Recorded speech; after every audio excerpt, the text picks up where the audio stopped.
Islands then? Oh. Is that where music came into your life?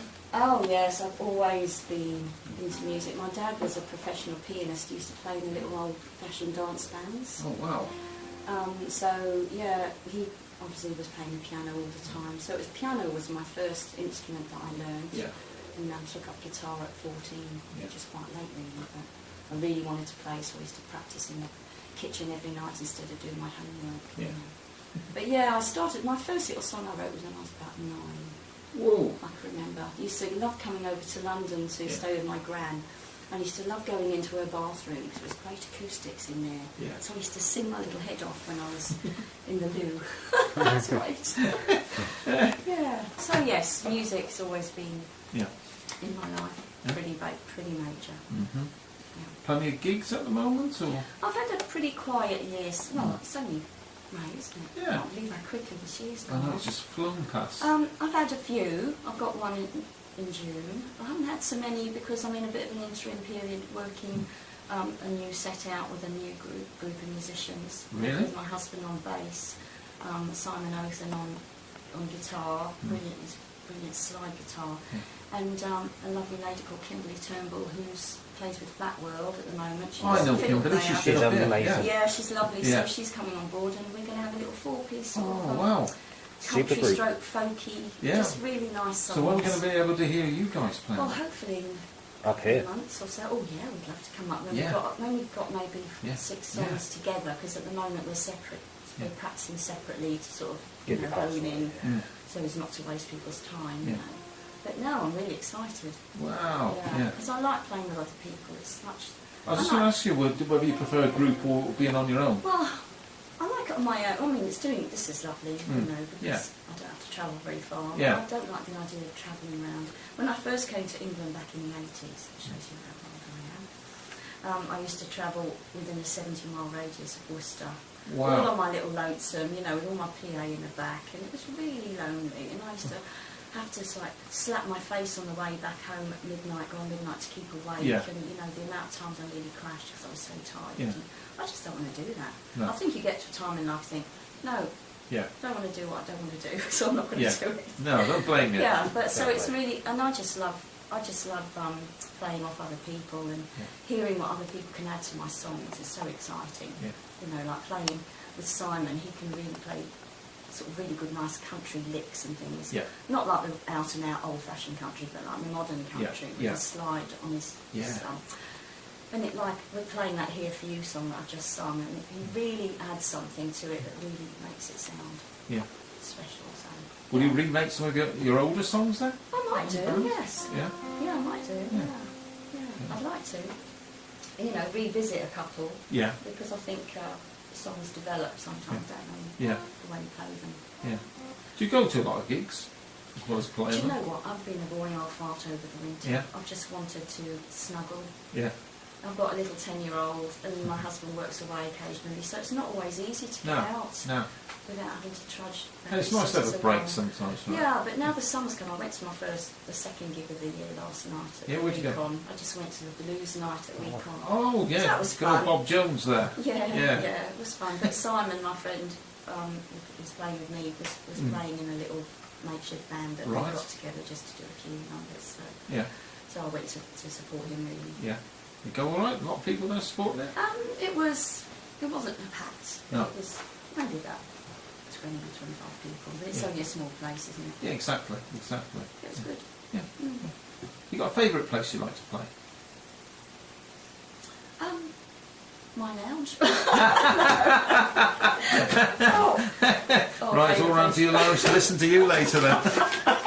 Living room session. Well, I used to love playing up at the Lamb, but that's no more. That was everyone I miss that. You know, it was like that was like home really, the Lamb. But he's moved to the Chestnut, hasn't he? He's got the Chestnut in Worcester now, hasn't he, Colin? Yes, he has, and I've yet to go and see him. I feel bad. I've been there 2 or 3 times. Yeah, Okay, yeah. Well, he did ask me when he first moved back whether I'd go and run the open mic for him again, but I didn't want to. So, you know, I thought it would take too much takes a lot of time, doesn't it? And it would get me off what I'm trying to do, because my husband's been saying for ages, get focused, you know. Don't do this, that and the other that will take your focus off what you want to do. You find it hard to focus, though?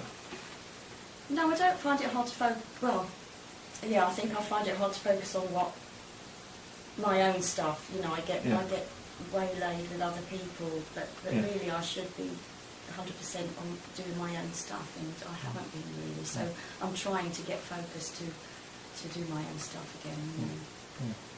It's, you know, given a gift to use, aren't you? And if you're not using it, then you're wasting it. That's true. Don't look at me when she says that. My guitar went a bit sharp then, so did it? Right. do you mind if I just You can tune up, and I will talk to you at the same time. Yes, we can multifast. Multifast, yeah. So, what kind of music are you into then? What kind of music do you like listening to? I like quite a lot of different stuff actually. I used to love Stevie Wonder. I used to love Stevie Wonder and I saw him in concert. George Harrison and. Saw him in concert too. Same place, yeah. Sure enough. What was that third one now when I seen him in concert? Yeah. Do you know what? Now, Dave, it sounds really boring, but I don't listen to a lot. I don't listen to I'm a the lot same. of music. I'm the same. I'm kind of guilty. Maybe it's the older you get, the less you listen. I don't know. I don't know. I've got hundreds of CDs. I hope not. You know, I've taken a load to the charity shop recently because we never played them. Yeah. My little boy, actually, I listen to music a lot because my little boy wants to, like now. Is he musical?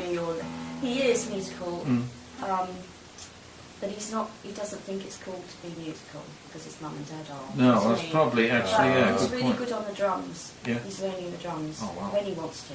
You know, it's something that we've got a nice acoustic kit that only costs £80. Yeah. And he is really good actually. You know, he plays in the school steel pan band. Yeah. And he's the drummer in that, so that's good. Yeah. He did a performance with the steel pans at the Malvern Theatres because Somers Park, the school he's at, did a big shindig thing. And he's played in front of a load of people. Wow. So I'm very proud of him actually. Yeah. So it should Yes, be. yes, he's talented like his mum and dad. Good. Right. I think I'm in tune. You ready now, are you, to go? I hope they didn't notice that was slightly out of tune, but being a musician, you get it just is so uncomfortable if it's out of tune. It makes you want to cringe. How do you tell if it's out of tune? Well, just listen. Your ears. Yes, Your ears. you know straight away. Yeah, definitely. Yeah. Okay. Don't you hear it? I'm terrible. No? No. Oh, it's good you didn't. Let's hope the other people didn't. Moving swiftly on. We're perfectionists. It's awful being a musician sometimes. What song are we going to do now then? Well, you know, being a songwriter, you don't know what you're going to write a song about sometimes. And years ago, about 3 years ago, we were in between selling houses, and we sold our house, and because we hadn't found a house to buy in time, we rented a house. And there was this old 1930s detached house, a gigantic big garden, and it had been empty for about 2 years. And just before we moved in, and I was looking at the house from the roadside, thinking, gosh, I'm going to move in there, you know, just for a short time. But I remember thinking, it looks lonely and old and deserted and, you know, sad. And that was like a seed, thinking, I'm going to write a song about that house one day. And so we lived in it for 10 months, had a lovely time. We knew that it was up for sale with planning permission for 6 dwellings or something. And so, lo and behold, when we eventually had moved out and we were in the house we were now, my husband came back one day a couple of years later and said, they've demolished them. So I went down, and sure enough, it was flattened. And it was a beautiful garden. You know, birds used to sing in the garden, and the squirrels would come up to the door, and I felt grieved. I was grieved, you know. So anyway, a little while later, I wrote this song. It's called 44 Mayfair.